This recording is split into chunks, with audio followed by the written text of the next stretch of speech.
Come on in, guys. Here we are once again, back to What's back going to on? back to back to back championships all day, every day. Here we go.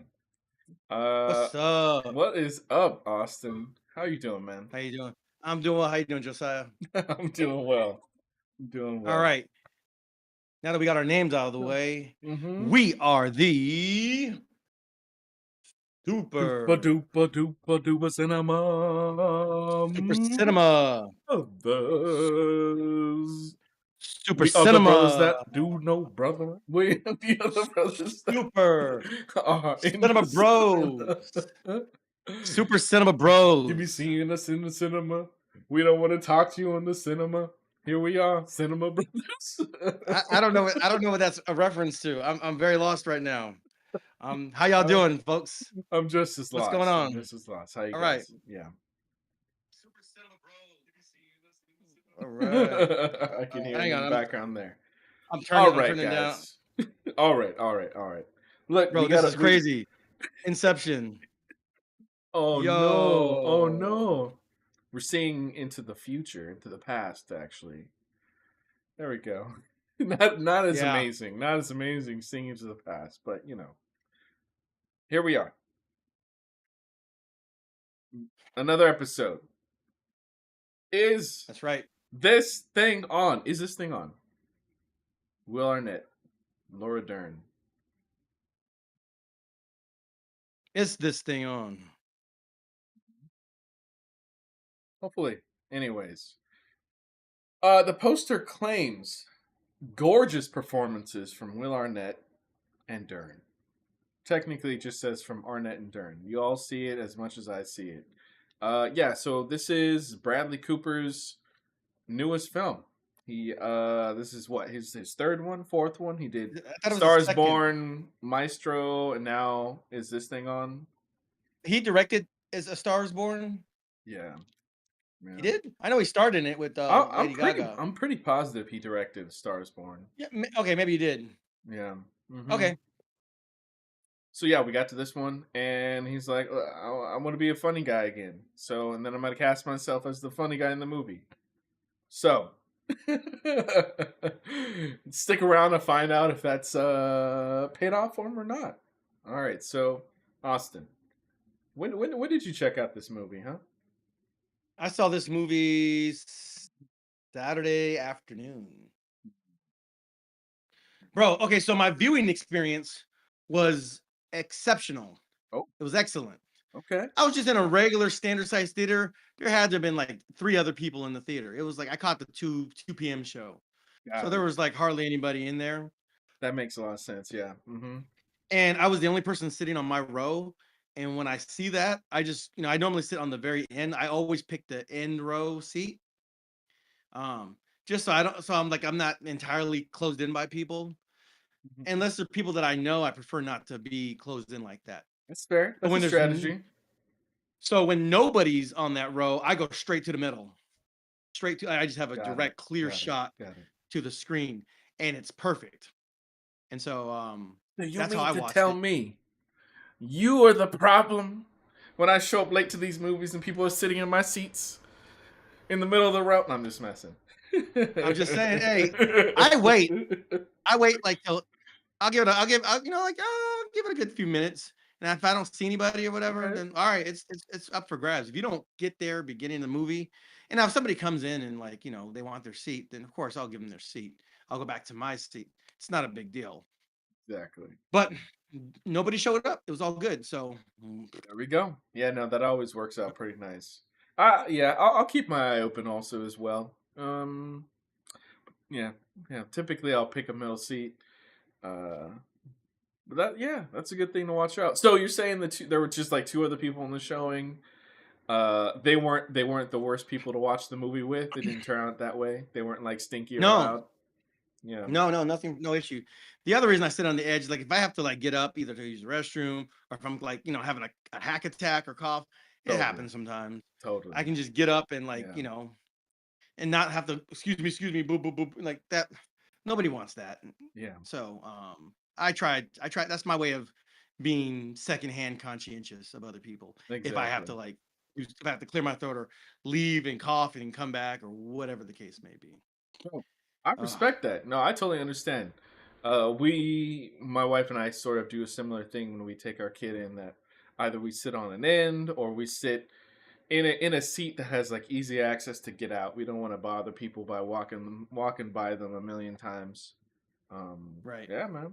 Cool, cool. Anyways, you guys just got seating strategies and theater etiquette from the Super Cinema Bros.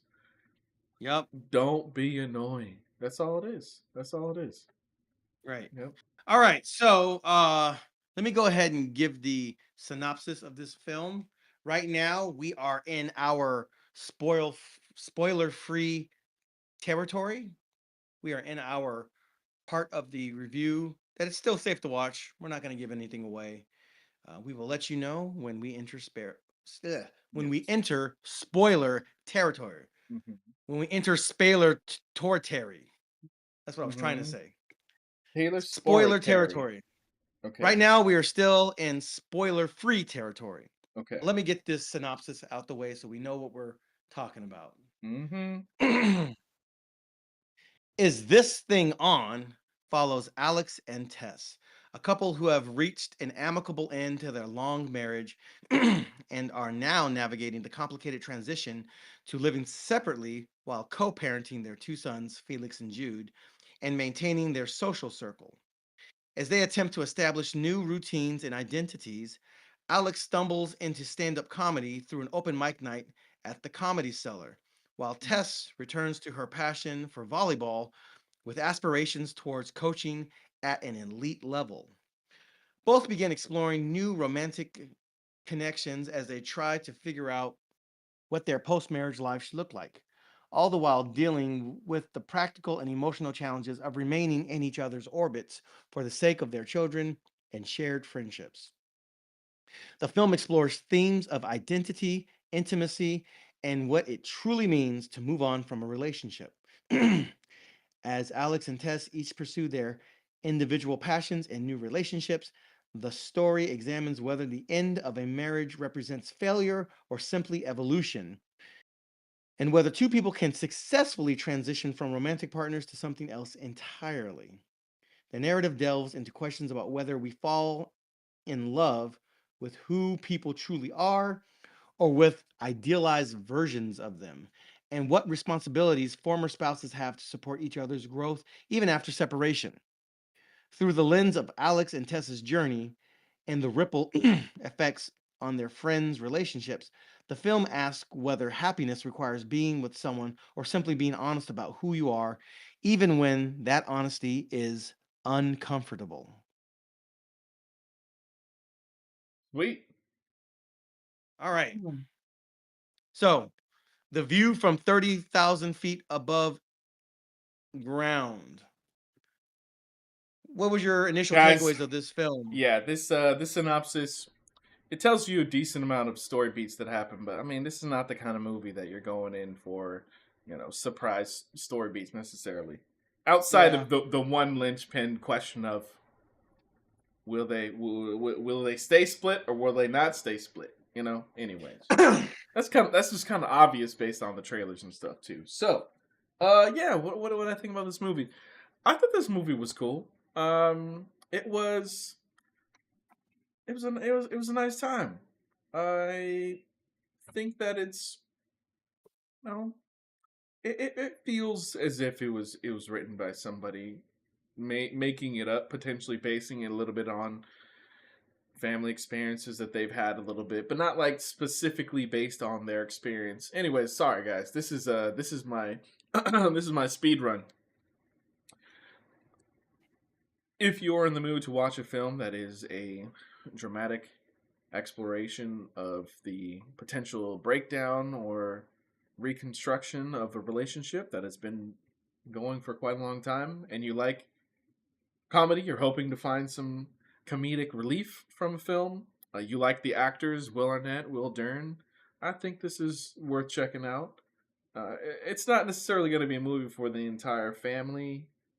I think it's more of a movie for adults, but I think people down to, I don't know, maybe even 13, 14 can potentially get something out of this movie. More so, someone that's in their 20s or 30s that have seen a little bit of life, that's potentially been in relationship. I'm gonna ask my partner in crime here a little bit about the child perspective, and potentially what that might how that might feel watching a film like this. Given some experience a little bit here and there with a couple elements. That said, yeah, Bradley Cooper, well directed overall. Everyone's performances believable, good. I didn't come out of the movie annoyed by anybody. I don't think they pushed super hard any specific agendas or world positions on anything like that. Not groundbreaking, world shaking in any way, shape, or form. It's it's a drama. It's exactly what you would expect based on the trailer, but I think it's a little bit more nuanced than the trailer. The trailer felt extremely straightforward, and potentially on the poorer side of execution. I think it's executed better than the trailer seems to indicate. So that said, is it worth watching in theaters? I think if you already know that you like this type of genre, this type of film experience, this type of story, go check it out. You only have a little bit left time to check it out. Maybe not even by next weekend, but once it shows up on streaming, you just want to have a chill night. You want to relax a little bit. You want to feel some emotions a little bit. Throw this on, wherever it is. I'm not going to tell you to spend like $25 to buy the movie necessarily. I would say watch it for free first before you would purchase it. But yeah, yeah, it was a good time. It was a good time overall. Done. All right. Yeah, here's my speed run.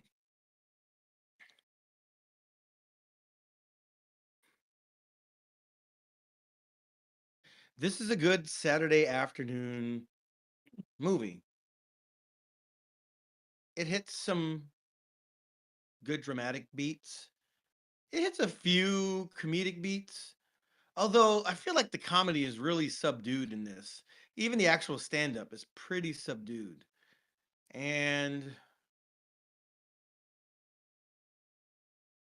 yeah, this is definitely like a Netflix first, streaming first from my perspective.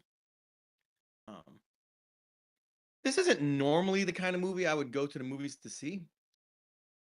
Having said that, I'm not mad that I saw it in the theater, but this is definitely a streamer for me. This is like a Sunday afternoon, Saturday afternoon. Let's watch something. Let's see what we got. Okay, it tells a pretty good story, and it's good. It's good 2 hours. It's like exactly 2 hours. Uh, it's kind of shot in some ways almost like a documentary. Like the way the camera follows the characters, kind of, I want to say shaky cam, but it's just kind of following the characters as they're doing their thing. It kind of has that feel, a tiny little bit, but it's not that kind of movie. It just kind of has that feel in a few moments when he's walking up to the stage, when it's like really close up on him. And yeah, otherwise I think it's a pretty good movie. And yeah. Excuse me. Yeah, I think it's a totally served, goodness. It's a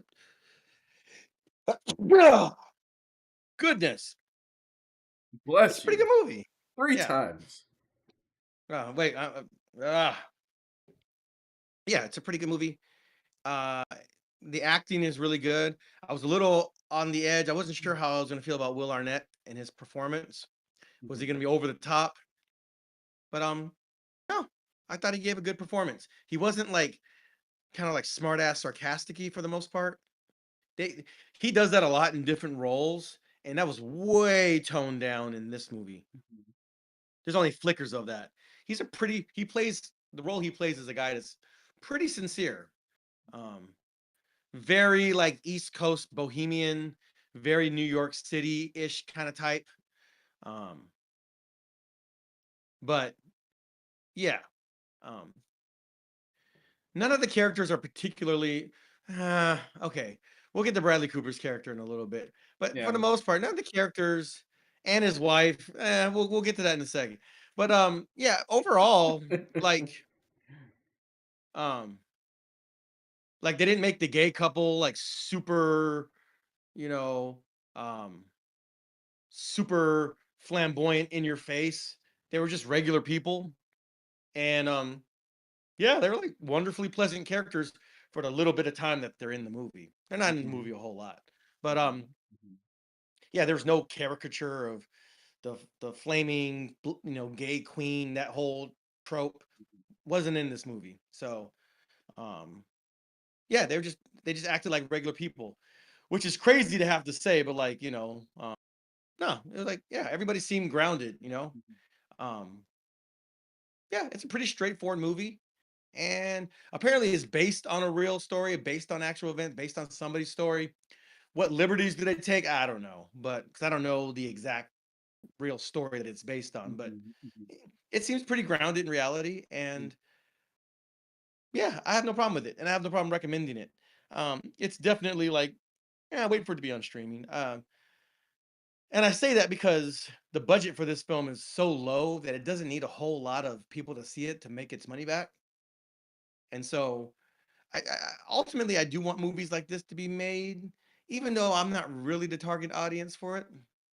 Um, I'm not mad that I saw it in the theaters, but I wouldn't tell you to go see it in the theaters. I'd tell you to wait till it showed up on streaming. But yeah, it's a pretty good movie, Sweet, dude. and I think All it's right. competent. I think it's competently directed by Mr. Bradley Cooper. Mhm, So yeah, mhm. Yeah. that's pretty much my feeling on it. That's my speed Dope. run. Awesome. Cool, man. Well, yeah. So, look, spoiler free. Yeah, that's kind of what we think about the movie. That's exactly what we think about the movie, actually, to be more accurate about it. Um, let's get into some details about this movie. Let's make it at this point on the time for spoilers. All right, from this point on, ladies and gentlemen, we are entering into spoiler territory. Spoiler territory. Mhm. Spoiler alert, spoiler alert, spoiler alert. All right, from this point on, if you have not seen the movie yet, we encourage you to go see it. Come back, join us. We'd love to talk to you about it. From this point on, spoiler alert starting now. All right, All right, now so that we're in the spoilers here, uh, guys, it really doesn't matter. This is the kind of movie that like you experience ultimately. Uh, this is like I could literally tell you all the details that happens in this movie, and it's almost gonna be like, okay, that just sounds like regular life. So yeah, it's just better. It just wants to be experienced, you know. Yeah. Outside of the one detail of did they stick together, Austin? it appears that they do. It appears that they reconcile. I mean, their differences weren't even that major to begin with. Um, there was no adultery, there was no affair. Um, it really came down to uh, Tess, played by Laura Dern, the lovely Laura Dern. Mm-hmm. She finished her volleyball career and she kind of shut down, which caused Alex to caused him to shut down, him to feel kind of displaced in the relationship. And Mm-hmm. they both kind of checked out on each other and they didn't address the root cause of what was going on. Uh, in this Yeah. case, in this Yeah. movie, they have they're in the attic when they're going away with their friends to some like lodge or whatever, Mm-hmm. and they kind of talk it out. And it's like, wow, I mean, if you guys had talked this out earlier, you guys would have never divorced. But like I'll give the movie credit. Like that's real. Like sometimes that distance causes you to gain perspective on what happened Mm-hmm. because Yeah. you see the forest for the trees. Mm-hmm. And so it's sad. Um, we're not fans of divorce or anything, but just as far as the human story is concerned, it seems pretty realistic. You gain clarity and perspective after the fact. Yeah. So it says it's realistic, but then potentially, depending on the audience member, a little frustrating that you don't get a like a super clear experience reasoning for why they did wind up separating to begin with. Like I think the movie tries to convey what Austin was just talking about there, but it feels like you don't fully know unless you lived their lives with them. And like the closest that you get is are those conversations. There's the conversation in the attic, and then at the end when he shows up, and we basically get that trailer moment, and he's like, I didn't, I was unhappy with our marriage. I was Oh, unhappy in our marriage. oh, no, he said, "I was unhappy in our marriage. I wasn't unhappy with our marriage." It is a meaningful, and in the context of the movie, it is a meaningful, relevant, and important distinction.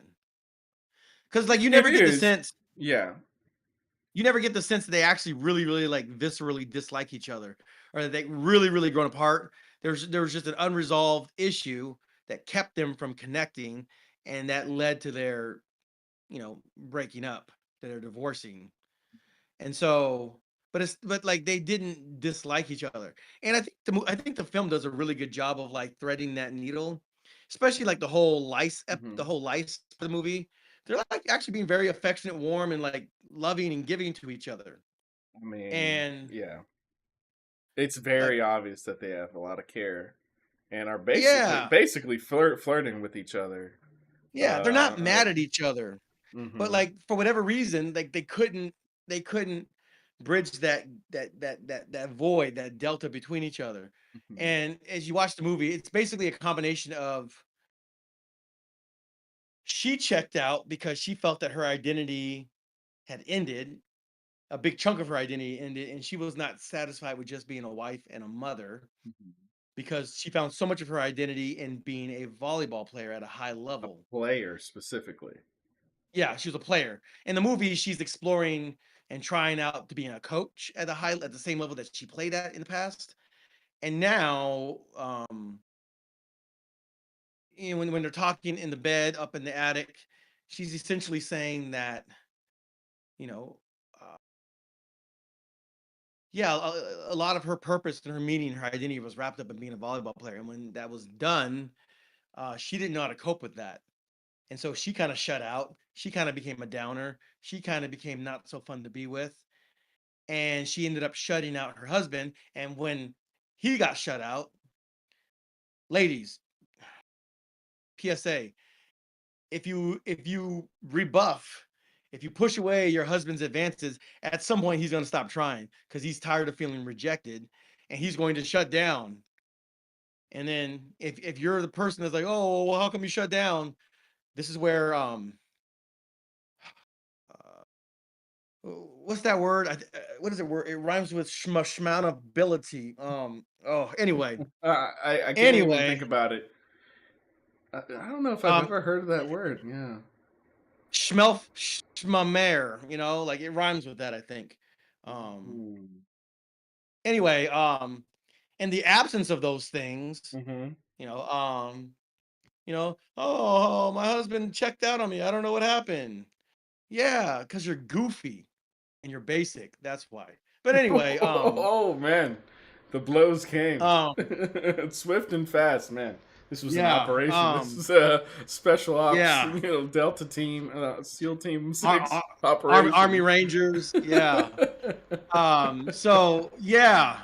So um Will Arnett's character, Alex, he should have been direct and addressed the issue directly with his wife and not given her the ability to hide behind his silence. He should have been the leader, I believe, and led and addressed it directly because it was affecting him. And she should have accepted that her pushing him away caused distance and it caused him to check out. And because they both failed each other in that regard, and I'll go ahead and say that Alex failed Tess first because it was his job. It was his job to lead, and to put the first foot forward and to address the issue and to not Mhm. be passive about it.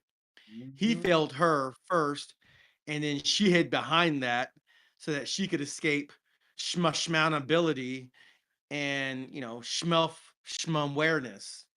And yeah, so that created a void between them that didn't get closed, by the beginning of this movie when they're essentially um, they live in different places and they're good Yeah. friends. Yeah. They maintain their social circle, which is kind of Mhm. a weird social circle. I felt it was Yeah, kind of weird. It's like, it is weird, but it is realistic. I think at the same time, I think yeah, it's what like, they oh, they they became friends. I guess in like maybe high school, more so college. I believe it was college specifically, something like that. and I Yeah. think that happens for a lot of people. You wind up gathering a group potentially in college of a few people that then can like, hey, welcome in, keep it real. Keep it real is real. Yeah, 2026. yeah. Let's go. Welcome, Let's welcome in, man. go. Great seeing you.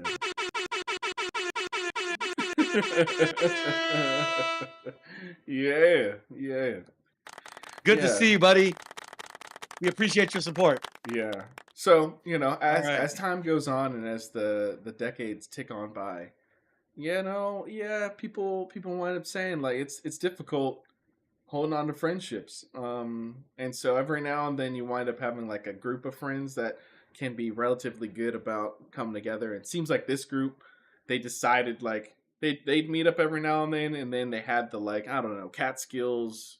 I forgot what they called it, what the specific region was that they would go to every summer. It's kind of like that show I Summer I Turned Pretty or whatever, where it's like these people have good money, so someone has a vacation home in the hills, and They're in the everyone, Hamptons or the Catskills or the yeah, Poconos or whatever. yeah, whatever it is, yeah, Yeah. whatever it is, Yeah. yep, yep. Yeah. I mean, Where they're able to after all they go. time, yeah, Hmm. after all the time they spent together in the upside down, like the bonds were forged. They re-met up in what was it, Pittsburgh, Detroit? I forgot. I forgot. Pittsburgh, Pennsylvania, in Uncle Willie's basement. That's right. That's right. Yep. Yep. Uh, To shoot a dude, B man. movie against capitalism. Mm-hmm. Man, we appreciate you. Keep it real. We appreciate you. For Yeah, sure. For sure. always happy to shout you guys out when you come on by and say hello, hang out.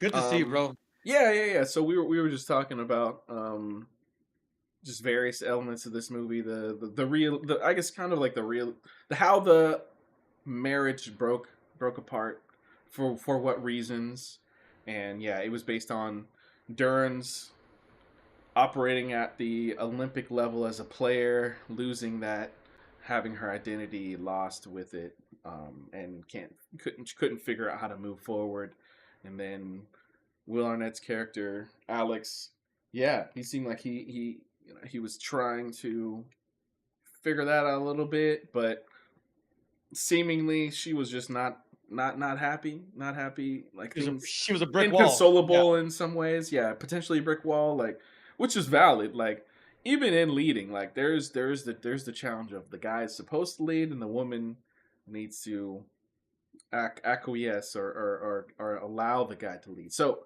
if she's not allowing him to lead and is being this brick wall, that could wind up being a real big problem, and that's potentially what happened in this situation. We don't know how much he tried. It seemed like he did try a little bit and then stopped trying.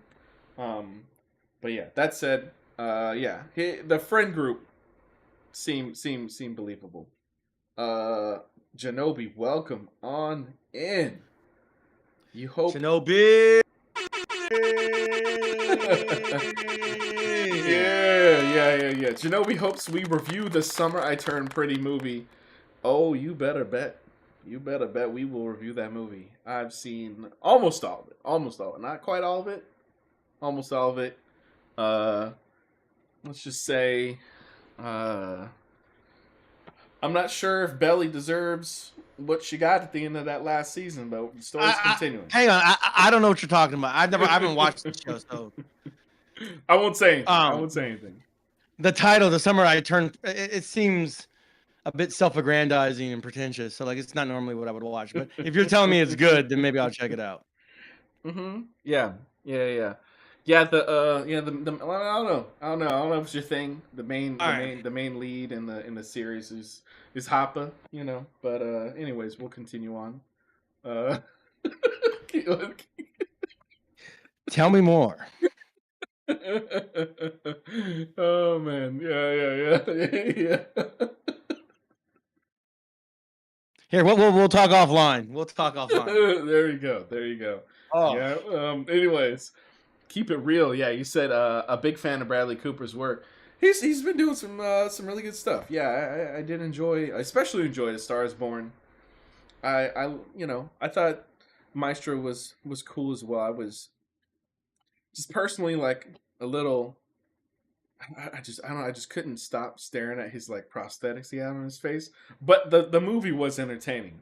It was just it's just my own personal thing. Like the movie worked. I just kept on staring at those prosthetics, and it was like bumping me here or there.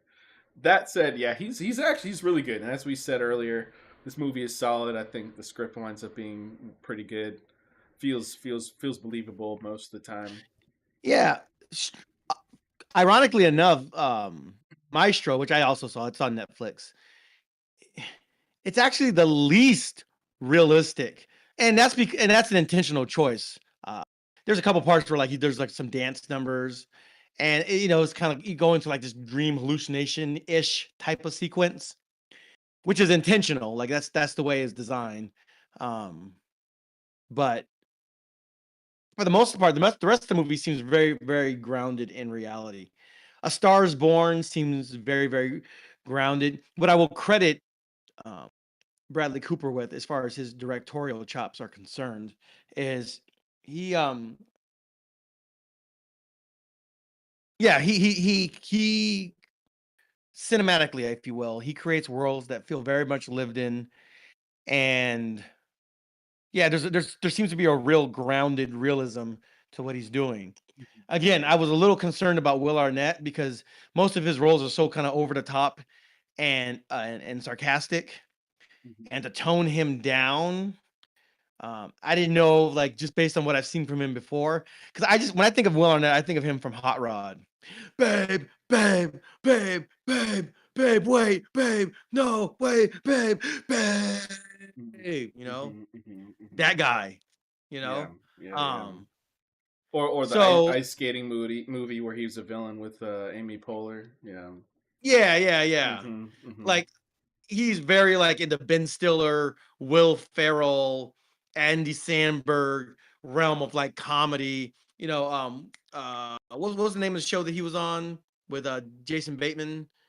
Um, Oh, Arrested Development. Yeah. Mhm. yeah, Arrested Development. He's like, I keep expecting him to break into that role and that character, that type. And Wow. so I'm glad that he was very grounded and just kind of an honest character in this regard. Yeah. So No, this that's was definitely good. in the plus category. This was great for him. And Laura Dern was great. Mhm. Laura Dern has been basically like an Oscar bait kind of actress Mhm. since Jurassic Park, which is my first exposure to her Yeah. that I remember. She Mhm. was she was phenomenal in Jurassic Park, Mhm. but so was Sam Neill, who I've been rediscovering on Peaky Blinders. Oh, Um, okay. Yeah, yeah. yeah, yeah, yeah, and Jeff Goldblum was amazing. Like again, it's Jurassic Park. It's a classic. But So good. yeah, Laura Dern, like even like little roles that I've seen her in, like she was in like A Marriage Story with Mhm. Adam Driver Driver, and Johansson, ScarJo. Scarlett Johansson. Yeah. And that's what this movie most reminds me of and most feels like to me. Similar. Uh, Yeah. Mhm. I it's a mean little the less melodramatic, a little less yeah. melodramatic. Yeah. It's a little less on the nose, but yeah, it kind of has that same feel because A Marriage Story is essentially a divorce story. It's like the Mhm. slow implosion of Mhm. their marriage, you Yeah. know. And Laura Dern's actually in that movie. She plays Scarlett Johansson's character's lawyer, divorce Mhm. attorney. Mhm. That's right. And the late Ray Liotta, he played Adam Driver's divorce attorney. Hmm. That's right. And so, Yeah. This also yeah, reminded me of the movie. Oh man, I'm forgetting its name right now. It came out a couple years ago with Andrew Garfield and Florence Pugh. I think it was like not like In Oh, Time or something, or yeah, yeah, I'm forgetting the name. I could find it later. Or if you guys want to toss it out, please. yeah. But yeah, real fast, I do want to talk about Will Arnett for a half second. But first, keep it real, saying nominated 5 times for Academy Award in the lose 5 times, but going behind the camera, I think that's his His stitch, niche, yeah. his niche. Yeah, yeah, no, I totally could see that for Bradley Cooper. Yeah, he always does seem to be given not he doesn't get his flowers, he gets attention, but is not getting the flowers, not getting the awards necessarily. But he seems to be happy and well more than confident as the director of these projects. Yeah. And as we see in this movie, not afraid to cast himself in the movie as well. Well, I guess technically the other 3 movies he cast himself. I guess he always casts himself in his movies. This Right. one a lot less screen time than the other two. Okay, what did you think about his character in this movie? I do want to get to that, but real fast with the one that you were talking about, you were worried because he was like he typically does the other roles. I get what you mean. I think he did a great job of just playing what seems to be more of a normal, confident guy that's going through all this stuff. I believed him in everything he was going through in this movie. I don't know that it felt like such a surprising turn as Jim Carrey in Eternal Sunshine of the Spotless Mind or Or even the Truman Show? Truman Show or potentially maybe not as surprising for some people, but um, let's see. Oh, what's it? Oh my gosh! Why I just had his name in my mind. Um, Goodness gracious, it's like popping in and What out. movie? Genie, the Robin Williams, Robin Yeah. Williams in Good Will Hunting. So and you know, so yeah, this is not like oh this is the big movie that lets everybody know like oh he's a dramatic actor in as dramatic like as bombastic a way as I think those movies maybe did for those comedians. Still Even shows though that Robin Williams had a history of dramatic roles before that movie. yeah He had Toys, he had Fiddler on the Roof, he yeah. had a number of movies, a number of movies. You know what? Honestly, I think it just betrays my age a little bit. That when I became aware of him, he was Mr. Comedian most of the time. That He said, I guess he was, in for sure. hindsight, even going back to like Doubtfire, as a kid, I wouldn't have like noticed his dramatic acting as much, but it's definitely present. Yeah. Oh, absolutely. Hmm. Yeah, Mrs. Doubtfire, which was a crazy huge movie in the early '90s. Um, yeah, he was definitely doing a lot of dramatic acting, even as a woman in drag and all that stuff. What Dreams May Come, which is a really artsy kind of movie. Yeah. Yeah, he's done I mean, arguably he's done as many, and he'd done as many dramatic roles as he'd done comedic roles. Mhm. But he started off as comedy. All right. So back to Bradley Cooper in this movie. He he's probably the one thing that pulls me out of the movie a little bit He when he plays a winds up. super quirky character. Yeah. Yeah, it seemed like he's like, okay, I'm gonna be the pinnacle comic relief in this movie when I show up. I'm gonna show up. I'm gonna be crazy, weird, and odd, and almost like hated initially, but I'm gonna win over the audience. But then, my character will show a little bit more nuance, which does happen. But yeah, he's he does stick out a little bit extra. So maybe he's like, I'm not going to be the star of this movie, but when I show up, my presence will be known. Yeah, I would say like the guy that he's playing, like I know that guy. I've met that guy. Um I don't know I if am I've ever that been guy. like No, good I'm not that. yeah. I don't know if I've ever been good friends with that guy because I don't know if it's possible to be good friends with that guy. Um because that guy, he only connects with very specific types of people. This is kind of weird. This is kind of very like Mm.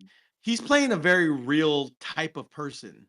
Yeah. Uh, Mhm. he's kind of like the thing that he's good at, he's exceptionally good at, Mhm. and he's crappy at everything else in life.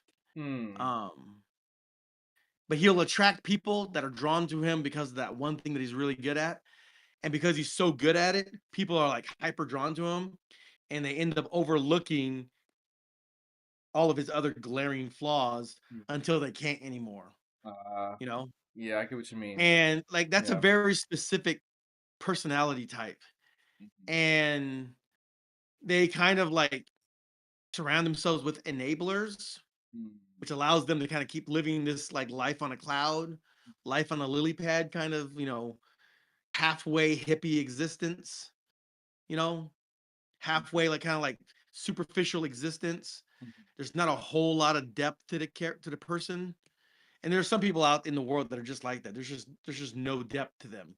They're just super like Mhm. I wouldn't even say shallow. There's just not a whole lot to them. It's not that they're dumb. It's not that they're intellectually or cognitively deficient. They're just kind of like, endless summer, bro. Shaka bra. Like that's just kind of their thing. Yeah. And Yeah, he's pretty yeah, confident and set on like what his thing is yeah. also. Yeah. Bradley Cooper's playing like the East Coast bohemian version of that kind of personality type. And that person definitely does exist. That person's out there. Um I don't think I could ever really personally, I don't think I would ever connect with somebody like that. Um but that doesn't mean they're interesting people. Um Again, the thing that they're good at, they're exceptionally good at, and that becomes the vacuum that brings people in. And then they just keep the enablers that allows them to just kind of just ride this wave until eventually it all comes crashing down and they actually have to become fully formed human beings. But you almost like them because they're not fully formed human beings. It's a very specific type of person, but they do exist. And I think because I'm not particularly drawn to that type of person, he kind of took me out of it a little bit, but he wasn't acting badly. He was just acting kind of like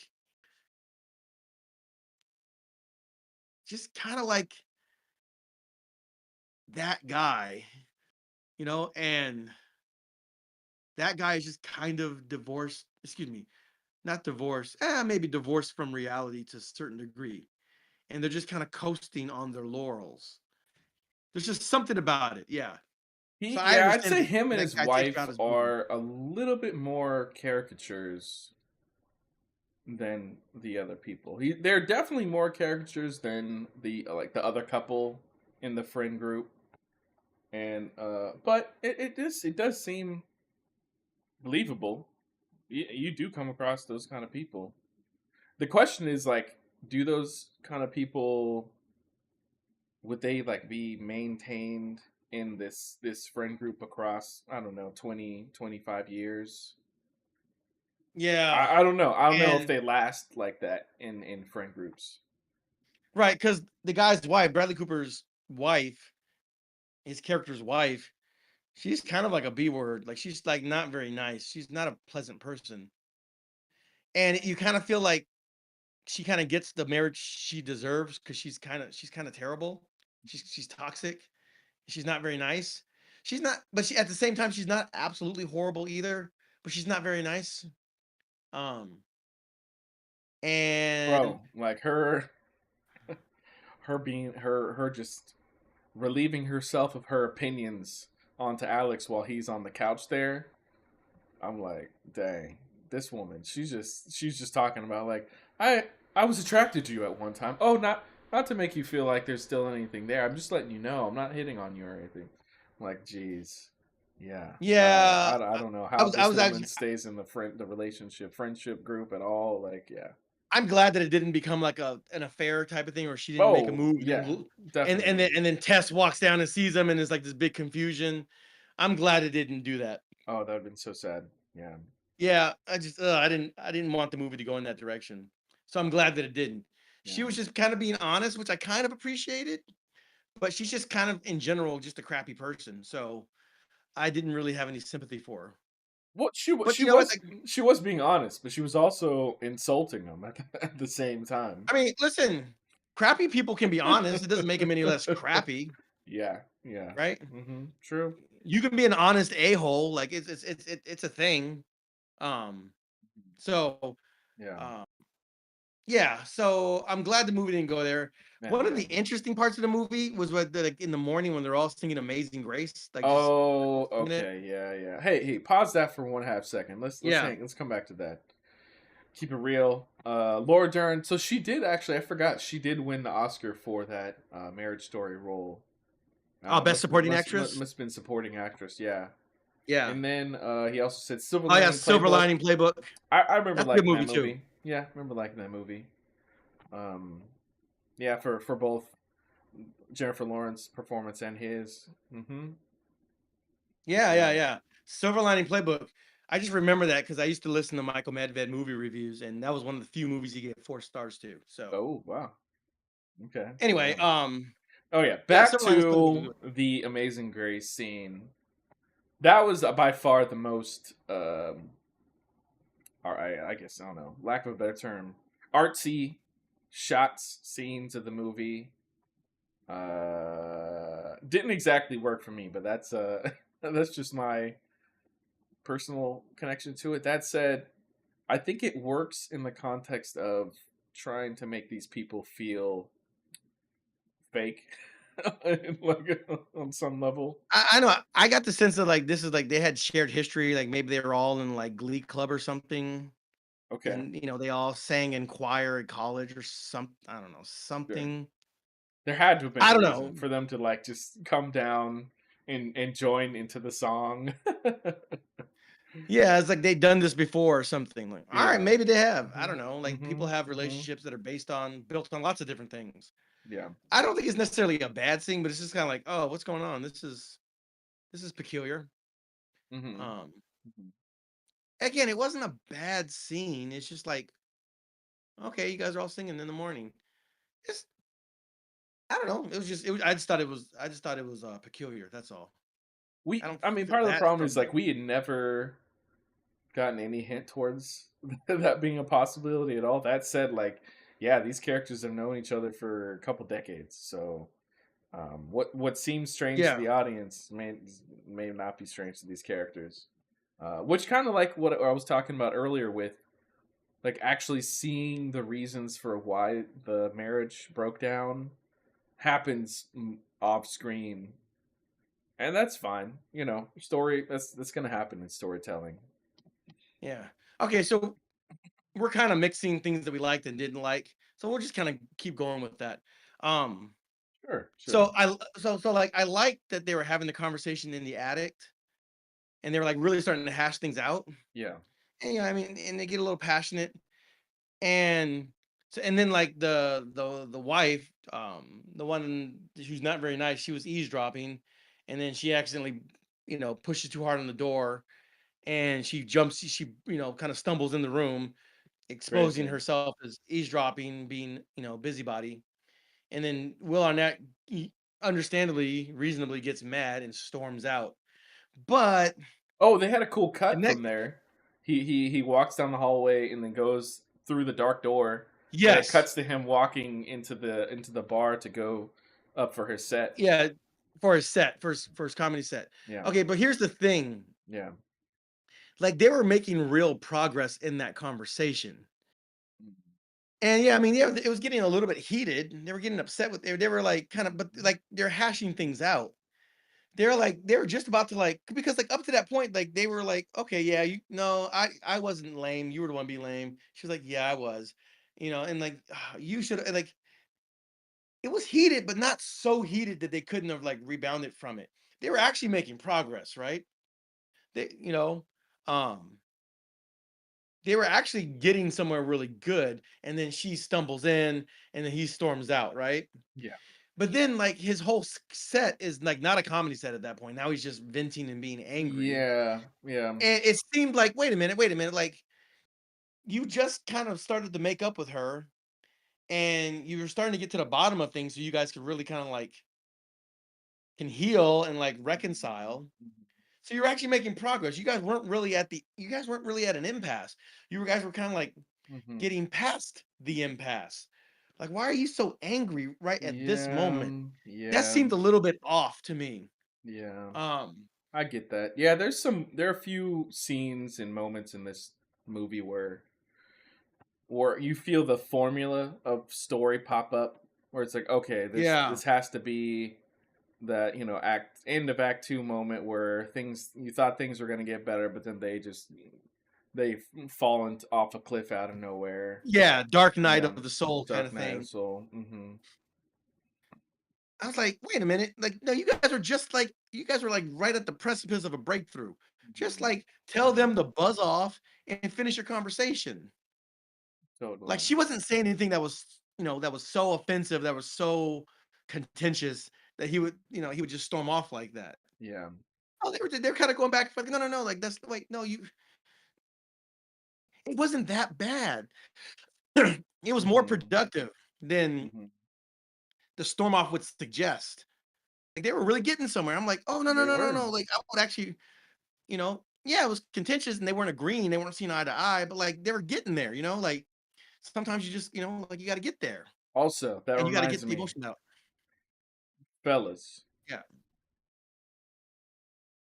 Now I know Austin's typically the one that does this. Maybe he'll jump on afterwards, but I will. fellas. Good, good. Fellas. Okay, so this scene that he's describing opens basically with, "Hey, let's do this thing that I heard was good in relationships, which is for us to tell each other what we think we what we hate about each other. Let's do that fun exercise and get it out and be like, I don't like this about you. You don't like this about me. I don't like that about you. Bros.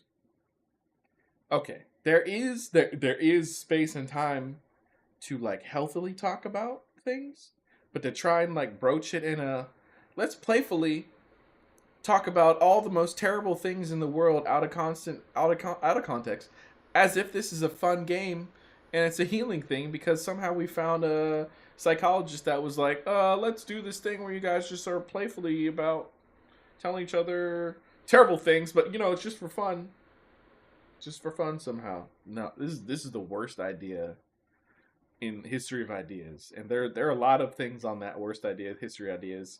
You know what though?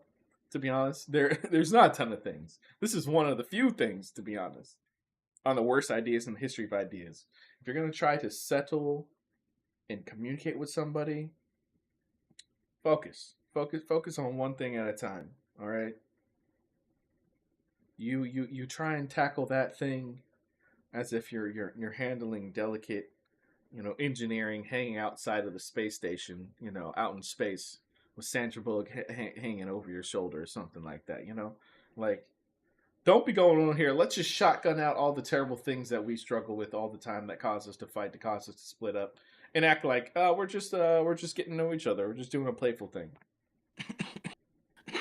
Mm-mm. Mm-mm. Mm-mm. Mm-mm. The second that man threw that line out, I was like, "This is ending in a terrible fight. This is ending in a terrible fight." It's on Which the part way. specifically are you talking about? It wasn't the When bedroom it was, conversation. it was that when they went up to the attic and they're like hanging out, Uh-huh. you know, they're about to be kind of sexy Oh, with each other. yeah. They like Yeah, lay yeah, yeah, down yeah, on the yeah. bed with each other. Yeah, They're okay. they're They're laying on their experiencing. stomachs. Yep, they're experiencing their high school. Oh yeah, let's get to know each other. Oh, yeah, yeah, yeah, You yeah, know. yeah, yeah. Uh huh. Yeah. Bro. Okay. Oh man, don't do it. Anyways, yeah, go ahead. Okay, so yeah, my 2 cents on that. This is shout out to King's Community. They're on like Instagram or whatever. And they give, it's a guy, it's a married man who's giving like single guys advice about like how to deal with relationship stuff. So I'm parroting what he's saying and I'm paraphrasing it, but just rock with me for a second. When it comes to like sharing your emotions or your problems, your stresses, whatever it is, negative, fill in the blank with your significant other who is a woman. Number one, choose wisely. Um, a lot of women. Okay, so me and Josiah are Christians. There's a Bible verse that says, "A man who finds a wife finds a good thing," right? Mm. Which implies that like a lot of these women ain't supposed to be wives or your wife, especially not your. At the very least, not supposed to be your wife. So Mhm. first of all, at a baseline, you need to choose wisely. Mhm. I'm talking about a woman that takes responsibility for her actions and her words, her thoughts and her emotions. You know, uh, shmana shmility. You know, Mhm. accountability. Right? There's a reason why we got memes on the internet. You know, a gorilla versus 100 men versus a gorilla, and then somebody had the beautiful idea of 100 women versus accountability. And gentlemen, if only that were a real thing on Kalshi or on the Vegas odds. Listen, if that was something that you could bet on, like the generational wealth that I would be able to accumulate on that single bet. Like it's not even a bet at this point. It's sadly Like, nothing because yeah, bro, there's no. mom, liquidate all the equity. Like we're liquidating all assets, and we're gonna buy it back the next day, and then some. I'm transforming generations on that bet. 100 women versus accountability. My goodness, if only that were possible. But my Sadly, point in Austin, the saying all this payout would is, be terrible. Yeah. bro, we're gonna need quantum computers to calculate the money I'm gonna be generating from from that bet, right? Is it That's right. really That's right. betting? That's right. Keep it real. You if you find a good woman, you cherish that woman. Yes. Right. Yes. Okay, so number 1, choose wisely. Can she regulate her emotions? Listen, ladies, your emotions in a best case scenario may very well be God given, but your emotions are never God. Let me repeat that for the folks in the back. Ladies, in a best case scenario, your emotions may, in fact, actually be God given. But at no point are your emotions ever God. All right, gentlemen, you need to find a woman who understands that and can regulate her emotions, understands her shortcomings, and is actively taking steps to address those things. You need to find a woman like your grandmother, basically, at that base level. If you find that today, um, you know, I don't normally uh, endorse or encourage, trapping wild animals in cages. But if you find that unicorn, help out the rest, help out your brothers, and let's make something happen. Um, so yeah, so number 1, choose wisely. And shoot, what were we talking? Wait, you said what was the thing you So said? we were talking about Alex throwing out all the problems in their relationship as if it was a Oh, playful oh, game. yes, yes, yes, yes, yes, yes. Okay, I got it. Okay, okay, I'm back on track. So number 1, you choose wisely, a woman that can receive your honesty and won't throw it back in your face and use it against you in an argument because she's emotionally irregulated, petty, and cruel. Find a woman who's not like that. Find a woman who's been transformed by the spirit of the living God. And although she's not perfect, she's a sinner just like you are. She has, developed some real, self-control and, emotional control. Ladies, just because you have the capacity to be super emotional does not mean you are emotionally mature. The two are not the same. They have nothing to do with each other. Your ability to get emotional has no corollary to your level of emotional maturity, or it does not confer upon you any emotional maturity. It may just be the opposite. All right. So, assuming that you chose wisely, gentlemen, and that you found a woman who, although she's not perfect, she's gonna have her shortcomings like anybody. She's at a base level, at your grandmother's level, right? From that time period. I don't know about your specific grandmother, but from that time period. You're saying like 70s, maybe born in the 40s, 40s, 30s. 50s, 60s, Hmm. before the sexual revolution, before all that government psyop hippie cultural revolution. Before that, um, I'm talking Leave It to Beaverville, bro. That's what I'm talking about. If you find that unicorn and she likes you and is willing to marry you, praise God, hallelujah. Going back to what King's community said, and I thought it was good advice. You know, if you lose your job and you're falling apart about it, that's totally natural. That's totally normal. Do you need to let your wife know that you lost your job? Yes. Do you need to place the emotional burden on you losing your job on her? Don't do that. Women aren't built to carry that emotional burden. That's your job. It's your job to help manage her emotional burden. You need to be solid as a rock, and you need to guide and lead her from that place of stability. She's looking to you stability. If you're coming at her with all this instability, then she's going to resent you for it.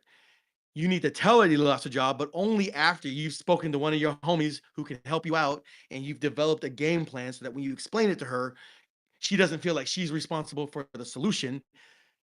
She sees that you've already developed a solution. Yeah, I got let go from the plant today, but I talked to my boy Jim. He's gonna get me some part-time shifts to help us out in the meantime. And blah blah. Here are the steps that I've taken to address this situation. Only after you've taken those steps and you can catalog it, that's when you bring it to your lady's attention. You can still say, "Hey, man, yeah, it really threw me for a loop. I was really frustrated about it, but I talked to my man Josiah. He said he can get me in at the warehouse, and that's the plan going forward. You're still in a leadership role. You're still being the man that she needs you to be, because life happens, right? Um, Mhm. Keeping that's it what you real need to is hitting do. us with truth and honesty is the best policy. Yep, yep, Absolutely, yep. agreed. Amen. Just make sure that truth is is presented to your lady in the context of this is what happened, this is how I responded to it, and this is how we're going to move forward in a positive direction. Don't saddle her with all the emotion. Don't dump on her the way that she might dump on you. Men and women are not the same. You need to go dump on the homies, let them know, bro, I'm tripping right now, blah, blah, blah, blah, blah. Let the homies talk you off the ledge and get you to write down a 5-point plan, make some phone calls and get you situated and let her know what you did to rectify the situation. Does that make sense? That I get, didn't I get, happen. I get what you're talking about. Yeah. Mm-hmm. Yeah, that didn't happen between Alex and Tess. And, he failed to lead, and she essentially became the leader through her avoidance, and he became subservient to her avoidance, and it created this chasm, which ultimately led to the demise of their marriage. That's what happened. Yeah, yeah. And I So think the movie does a good job of kind of it does. encapsulating that. It does. Now, I mean, getting into like the real weeds. Um, yeah, you want to let her know, though you lost your job, you're still in control. You know, or the yeah. So the very least, you want to let you know that you still are following God, and you know God is the one that has the plan. God is You're God is still the your man she rock. fell in love with. You're still the Mm-hmm. man she fell in love with, and you're going to make sure that she's taken care of. Mm-hmm. Mm-hmm. That's it. That's what you do, you know? Um, yeah. So this is a good case study. And when that doesn't happen, when a man doesn't lead well and then she hides under that lack of leadership, the relationship implodes. Yeah. And again, I they didn't mean, I stop mean. liking each other. They Mm-hmm. weren't hostile to each other. At no point in the movie were they ever hostile. Even, and I like this part of the movie, during his comedy set where his wife, unbeknownst to him, was in attendance, was in the audience. Even then, he wasn't talking super crazy about his wife. He's like, I actually ended up missing her. Like, I slept with another woman, but man, that just kind of like, oh man, I actually ended That up was a missing my good wife because moment. Mm-hmm. yeah, Mm-hmm. that That was probably, a real I good mean, moment. in a weird way. Listen, don't sleep with women you're not married to. That would be my advice. And don't sleep with No, it's random also it's people also a you can't. mistake to be sleeping with somebody when you've not fully separated, fully divorced. Yeah. Yeah, I mean, and he when he you he not dodged that problem because yeah, because the writers of this movie didn't want to make that a problem, frankly. Yeah. Yeah. Yeah. Like, he did not vet this woman. She's a comedian and she's like, hey, we should just hook up, basically. She said the F word. I'm not going to say it, but like, Yeah. we should just hook up. And then they just kind of did. And then she was done and Yeah. he was done. And that was the end of it. Hmm. You know what, I man? mean, You're and you're he, you're you're causing me to think about something specific for his character that, yeah, maybe a weakness. First, yes, keep it real. That's what I was just about to say. It also helps when your woman believes in the word like you do.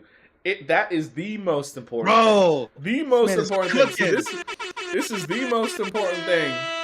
Now, this is a story with about two people who are not believers in any way, shape, or form, but there is no greater grounding than for each person to be individually grounded in Christ, in God, and then grounded together as a unit. No greater ground. So she was lost in her identity because of she lost, physique and ability to compete. If her identity was grounded in God and the Lord Jesus Christ, and his was, man, this would not happen. This would not happen. This, I'm not this, this saying movie would be moments like this very, very wouldn't different. happen. Yeah, I'm not gonna say challenges like this. I'm not gonna say temptations from Satan in those realms could not happen. But if she was able to turn from like, oh man, like be broken about not having volleyball, but then be grounded on God ultimately, there could be rocky moments. But I mean, Lord bless. I believe he would center her in her identity on him. Right. Yeah. So, like, I mean, So yes, this is this is a secular movie. yes. we This is what we people know who we don't know. know Jesus, Yeah. how they deal with conflict and how they deal with the loss of identity. Yeah. It's not great. Now, again, they were more than cordial with each other. They were friendly. They were affectionate with each other, even Yeah. despite the fact that they split up. And you saw that in the very beginning of the movie. Just as they was walking through the train, Grand Central. I don't know if it was Grand Central Station or just one of the train stations. And oh, oops, I forgot we don't live together. I got to get off this train. Like Mhm. they did not dislike each other, No, no, no, and I think that's definitely not. cool. Yeah, They and weren't actually, bitter towards each other. yeah, actually, I was about to say, I think potentially story development. So ultimately, he was able to come to find something that was his own that he valued. So we can kind of guess that maybe that he lost himself somewhat in the relationship underneath her stardom, her pursuit of volleyball, in becoming a father and stuff like that. And she lost herself because she lost her abilities. So they both like each lost something. I guess it's that the fact that he was able to find something he had joy in outside of just what was there in the family allowed him to grow to this point so that they can come back together. There's a little Go ahead. something. Yeah, you want me to continue? I was just gonna say, No, go ahead. Go ahead. Finish your point, and I'll jump on. if not for him finding the hey little lady, if not for him finding this something that he found joy in within comedy, he would have lacked the necessary growth for them to actually get to reconciliation at the end by the latter part of this movie. But I will say also, very first act of the movie, it was like 100%. You could tell he wanted to be in that relationship still, and she was like 100%, 90%. I've decided to be out of this relationship. But then there's that 10% of like, yeah, she still liked him, but because she decided to do it, he was not in the driver's seat at all. But you could see like the moments where he's just like sitting and contemplating, and we're sitting in the car with him, just watching him as he's like caught up in thought and stuff like that, driving, here and there, in and out of town. It's like, man, this brother is so still in love with his wife. Like you could 100% tell she was the one that ended the thing, and then she didn't even fully know 100% why she ended it herself. But yeah, continue. Go ahead, man. Gentlemen, this is why I, I'm gonna quote Cat Williams because I can't say it better than he did. You need to be in tune with your star player. I've said this before, and I think it was in Nosferatu. I said something like this, like, gentlemen, fellas, you need to be in tune with your star player. Like, you need to be the rock. Number one for yourself. If we're talking about like from our worldview, you need to be solid with the Father, the Son, and the Holy Spirit, and you need to be like you need to stand on business, right? And you need to be so secure in your identity and what you're doing as a consequence of that, that you make it easy for a woman to come alongside you and rock with your campaign and follow your lead because you're going somewhere. Alex, he seems to be somewhat listless, aimless. I work in finance, whatever. They never show him working in the whole movie because it's so inconsequential to what's going on. And that should, We just know like, that finances is like basically, well, it's a little bit of a problem, but not really a problem. He buys the he's car an and she's accountant. like surprised by it, but it's not really a Yeah, problem. Yeah, he's making good money. yeah. But again, gentlemen, making good money doesn't guarantee anything. Money solves a lot of problems. I'm not gonna lie, it definitely does. But like core issues to your identity, um, no, money has nothing to do with that. But the money will just expose what's already there, right? It just heightens and intensifies who you are as a person, for better and or for worse. But yeah, you need to be like locked in because women are gonna go all over the place. They're looking for you to just be solid, right? You need to be able to tell a woman no. You need to be able to disappoint a woman. You need to be able to, number one, number one, and this will vary based on the maturity and the emotional maturity and the emotional regulation abilities of the woman. Women like the drama. They like the up and the down. They like the emotional highs and the emotional lows. You know, um, a roller coaster that just goes like this is a boring roller coaster, but a roller coaster that goes like this is exhilarating. And you again, the more mature a woman, the less she needs of that, and the more you can coast. The less mature she is, the more she's probably going to need all that to feel alive, right? Um, because women get bored, and women don't necessarily make the best decisions when they get bored. You got to be the rock. You got to be the rock, and you got to be able to say no to things, and you got to be able to address things directly. You got to be active, aggressive, and not passive aggressive. This movie shows you what happens when you're just passive aggressive and you defer leadership, to your spouse, and you don't lead. You just let things happen. You end up living in an apartment away from your wife and your children, right? It just happens through attrition. And yeah, man, you got to be in tune with your star player. You got to know what's going on with you. You got to figure out what you're about. The one thing that the wife of Bradley Cooper's wife's character, she's like, I was really disappointed that you just kind of like gave up. Like there's something to that. You know, it was kind of weird to say, oh yeah, I used to be attracted to you. When your husband's there and when his ex-wife's there, it's weird. It's in bad taste. But she was saying something that was like that. If you're looking at the movie I from this mean, lens, you should pay attention to. Apparently, like you're it's like, oh, you're always the funniest person in the group. You're always the most charismatic, whatever. And then like basically like the movie doesn't say this explicitly. It was like, man, well, like, why did you settle for just being a guy in finance? Like you had something else going on and you didn't explore that. And the reason why she likes her husband, as much of a klutz, as much of a goofball and a goober as he is because he's pursuing that thing, like the thing that he's good at. He's pursuing that, and that's enough to drive her attraction towards him, despite how dysfunctional the rest of the relationship is. They sound like they're going to get divorced. Oh, but now we're better. Sometimes people that are like that attract each other. Because again, that yeah, definitely, uh, definitely, exactly. Yeah, definitely. We'll toss in like not trying to tell people to be emotionless, statues or something like that. No, like no, men are allowed to have emotions as well. You talk to your boys, you talk to your girl, you can talk to your girl about some things, and you definitely go to God about stuff. I mean, that's exactly where you get all of your strength primarily from. Um, yeah. So it's not trying. We're not prescribing to be fake and to No. muscle it out and muscle through it. Definitely not prescribing that. But yeah, keep it real. Hit us up with yeah, he's thankful for us explaining the movie. He's gonna check it out tomorrow.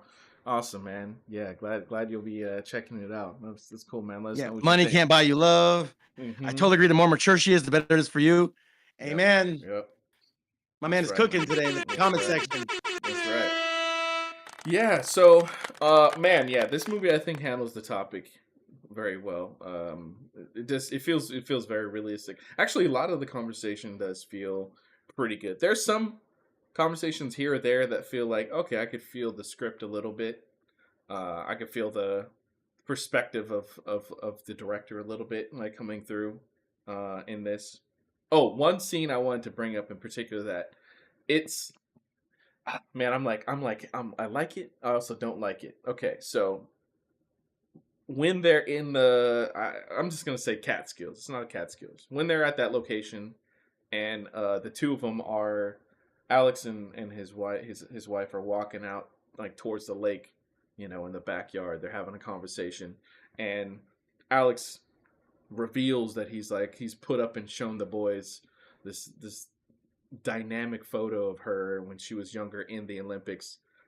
She does breakdown on him and is very very angry at him with this moment. Um, I like it and don't like it. I think it's a little rough for him. Like she reacts extremely negatively. That said, it's one of those moments where there's so much history that's happened before the movie that at first it seems kind of confusing, but then you also get it why she's upset, which then also lets us know that yeah, he somehow, even though he went through it, he somehow didn't get it, didn't process her emotions and connection to this thing, which is a little bizarre. Like he 100% knows that this is a big part of like what led to their relationship friction, but somehow does not get that that's what she like. She's not gotten to the moment of being able to accept it and look back at it. She's still trying not to look at it, and he doesn't recognize that he can't just present that to his boys, present that to her, and be like, celebrate where you were and not what you're not. She'll get to that point like later on in the movie, I believe, like once she fully accepts the coaching position, stuff like that. But it kind of felt like she had already at that point, so it's like I'm a little mixed on her dramatic breakdown to that revelation. And then not it was very artistic. Not necessarily a fan of the replacement photo he puts up, but that's just me. Yeah, that said, Yeah, her yeah, getting mad about that, maybe understandable, but a bit of an overreaction. Like, it was, yeah. but again, like I'm okay with that because like It's people it, overreact hmm to things.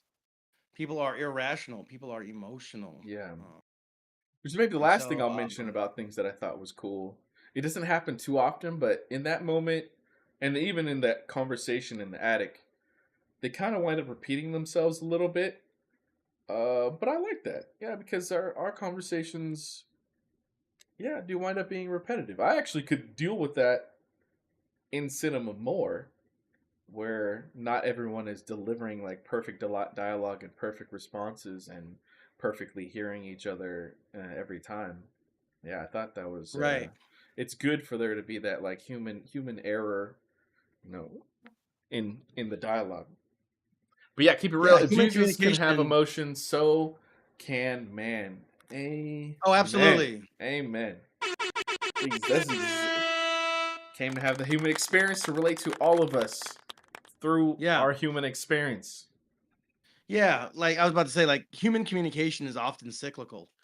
You return back and cover the same ground oftentimes more than once. And a lot of times you do that just because like you have more perspective the second time you talk about it than you did the first, the more the fourth than you did the third, and so on and so forth. So like that's just natural. That's just normal. Um, you always talk about the same memories you had with, that Yep. time we went to, Mhm. Fresno or whatever. Mhm. So Mhm. that's normal and that's all fine. Another thing that I liked, um, I thought the child actors did a pretty good job. Their performances were pretty good. Um, they had good dialogue. I hate it when kids don't sound like kids, but they sound like little adults. You know, why do grown-ups always lie? Like, oh God, please stop talking. Shut up. Oh God. Did we hear that recently? Yeah. In an otherwise great movie, right? Well, like, oh God, please Yeah, stop. Kids yeah. don't ask introspective questions like that. It's dumb. It's really dumb. Stop doing that. But Mhm, mhm.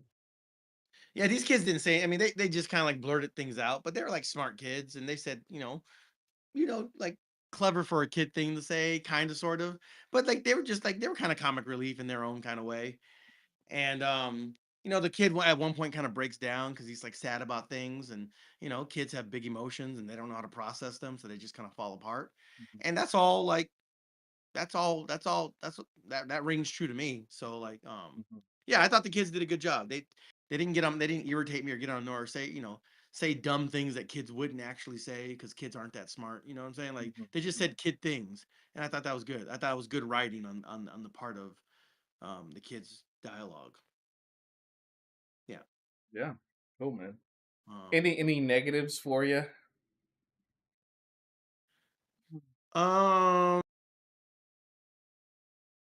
I kind of wish we would just seen more stand up. I do Okay. like that the stand up was kind of at the level of like an amateur comic. Mhm.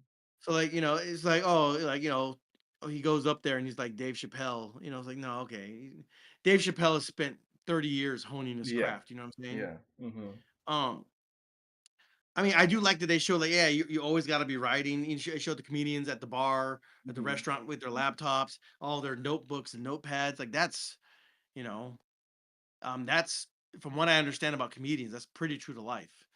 Um, they're constantly writing, they're constantly coming up with ideas, they're constantly trying to put together things in a unique and novel way. And so I just kind of wish that we had seen more of the craft of it and more of like the relationship and the inner dynamics Yeah. between comedians ripping on each other. You saw some of that. You did see some of that. I just would Yeah. have liked to have seen more of that. Yeah, yeah, I know. It would either be a longer movie or a different movie. Like Bradley Cooper seemingly made the decision to keep the focus on the relationship and the dynamic between the two characters there, and only stepped away like when it was necessary. I think a potentially lesser director would have got caught up in the fun of like giving the audience really really good amusing stand up, possibly, or spent too much time with him crafting new relationships and showing the all the stand up relationships and the new stand up group that he's like made a bond with. And it's like your question is like what's important for the overall story, and it is those two characters. So sometimes you got to cut out the fun a little bit. But he cut out the fun in that regard, but then still kept focus and made it interesting in the most important A story regard. But yeah, I Yeah, mean, it would be totally cool to have like an hour of I want to see more of the comics like interact with each other in like a separate separate side story almost. yeah. What was the name of the quarterback that was in the movie? Peyton Manning. Not John So Elway. Peyton Manning. that Peyton was Manning. yeah. Go Go ahead. ahead. Go Go ahead. ahead. Go Go ahead. ahead. No, no, you go first. You go first. Peyton Manning did a really good job. Like Hmm. his role, I totally believed him. Like just his express, like just I felt like he did a really great job acting in his tiny role in the movie. Um, he was like a transition character, kind of sort of, for Laura Dern's character. Hmm. Um, you know, um, and I think that's she's like he's half the reason why she wasn't so mad that that Alex, smashed, slept with another woman, because Yeah. she was like, all right, well, I'm getting myself ready, this might go down tonight, and it just so happened that she heard her husband's comedy set, and you know, you know, put the Yeah. kibosh on that Yeah. with him. And he seemed like he was kind of the character appears to be a gentleman. It's like, all right, everything's cool, whatever. Um, but yeah, just his Yeah. performance was really good. I thought it was really solid. Yeah, I think he did fine. I'm actually more on the detractor side of things. While the performance Oh, was really? good, I think if only they made it clear this is actually Peyton Manning, uh, or is he playing like super football star name of Randy Batankis or something? I don't think it he's like playing himself. I felt like he was potentially playing himself. So like that's what I'm saying. It like bumped me out of the movie a little bit because I'm like, oh, is this he's playing himself in the movie kind of a thing, or is he just supposed to be playing like a really um, you know, someone that's as successful as himself? Which at that point, shouldn't he just play himself? I don't know. I don't know because like No, you're saying, I I thought guess he it was was playing based like on a true story. I thought he was playing like an NCAA collegiate coach of some whatever volleyball or whatever. He was part of some other program or something, and he was recruiting her. Um, so yeah, I didn't get the sense that he was playing himself. He wasn't playing a football player. He was playing a coach. And so that's the impression I got. And Yeah, yeah. so I guess it probably because it makes more sense because like he would have been recognized by everybody constantly around well, him or yeah, something. he would have been a celebrity. The dynamic would Uh, have been totally different. yeah, yeah. It's fine. Like I'm not trying to take from your enjoyment of his performance at all. I personally, when it comes to people that are like super famous and popular like that, it can like pull me out of a movie for a half second. That said, like I was able to think through it and like his performance stuff allowed me to kind of like sit with it, go along with it. Um, ultimately, just a very super minor thing. I mean, I know you haven't seen it yet, but um, same thing happened until I got like deeper into the character with I'm forgetting his name. The guy from Shark Tank, Mr. Wonderful, shows up in Marty Supreme. But yeah, similar kind of a thing where it's like, I still got to see that movie. yeah, I just watched it a few days ago myself, but um yeah, yeah. So I mean, look, ultimately, I don't think I have like major. I don't have major negatives on this film outside of like okay, it's very convenient. It's very convenient that his wife goes to his stand-up show. That said, if he's doing like 2 or 3 shows a week and he seemed to be doing a couple potentially a night, like he was starting to go down the path that they were telling him like you need to be doing this constantly. Believable. He's going to the city. They go to the city. It could happen. It could happen. Yeah, It's a contrivance. It's a plot it contrivance that I is. can It is. accept. But I can live with it.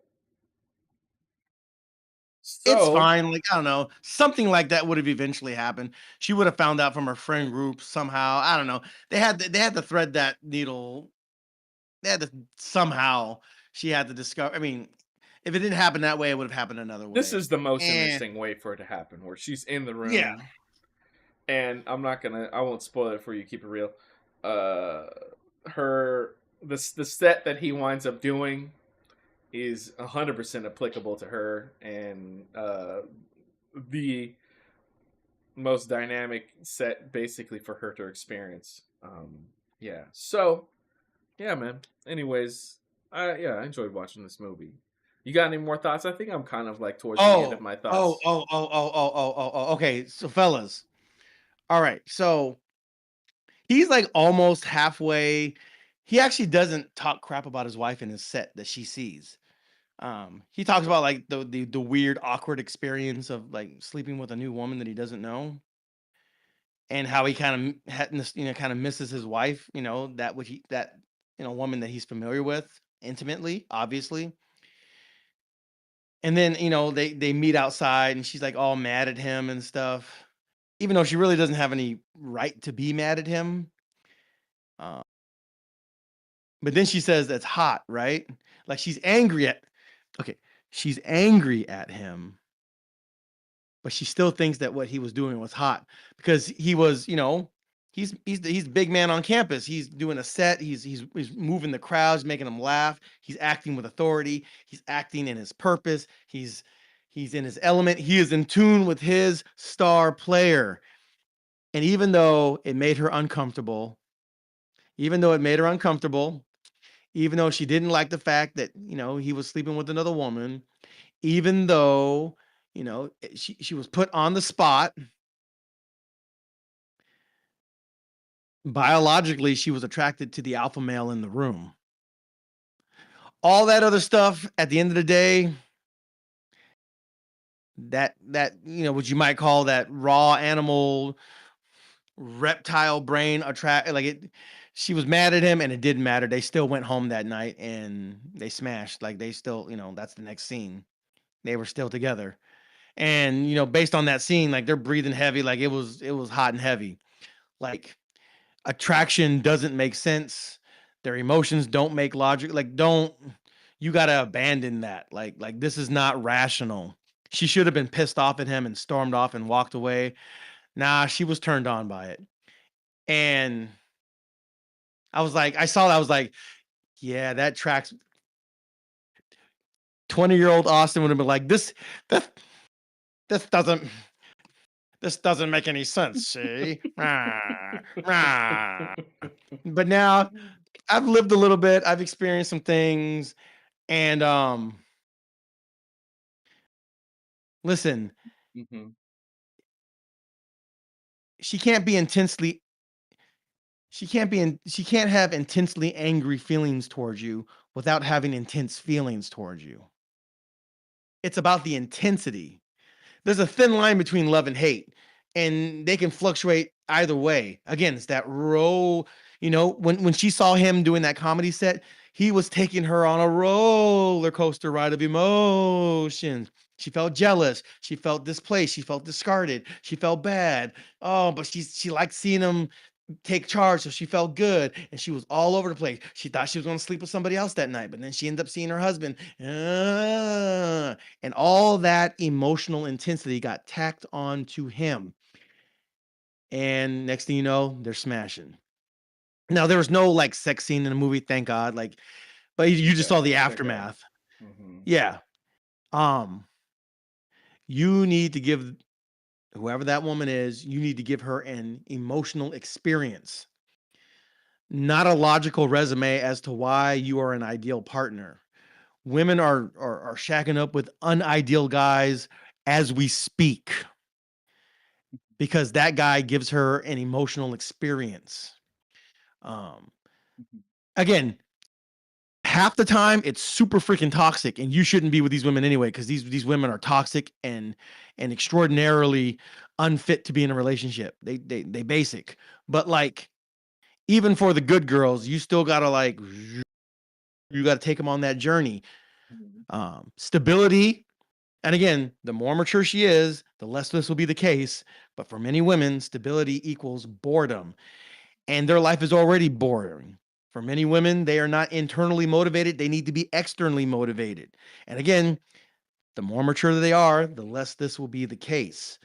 But yeah, they're looking for somebody to take them out of the doldrums of their routine. They resist routine. They want something exciting and new and oh my gosh, and the chaos and the drama. It makes life worth living. It doesn't make logical sense because it's not logical. It is emotional. He gave her an emotional experience and she rewarded him with sex. Which That's what also led happened. to a realistic experience afterwards of that did not solve their problems in one way, shape, or form. No. Just because she's happy with him for that to happen, it didn't mean that they're gonna get back together. They still once that morning came, they still had their problems to work through and figure out. Yep. Yes. So. So But yeah, don't also mix up the this is good now for this is no, no, improvement no. in a relationship. No, no, no, no. No, I'm just pointing out the fact of, what she was turned on by. The very thing that should have made her exceedingly angry and jealous and feeling betrayed was the very thing that turned her on. Does it make sense? Is it logical? Is it rational? Goodness no, but it's real. And you just need to be aware of that and not try to fight against that. Um, yeah, Now, just I will say take the that last for what it's thing worth. within this, uh, if there's a separation period and he won't, and it's two Christians especially, and the guy winds up going to somebody else in the middle of that separation period, you've messed up. You've messed up completely. That is That is grounds for divorce 100%. Yeah, that is bad news, Berenstein Bears. Yeah, don't do that. Again, and in the movie, he's like, man, yeah, I hate myself for what I did. I hate the fact that I did that. And that's honest, that's real, like he thought that she was already, romantically involved with somebody, and that's why he allowed himself into that situation.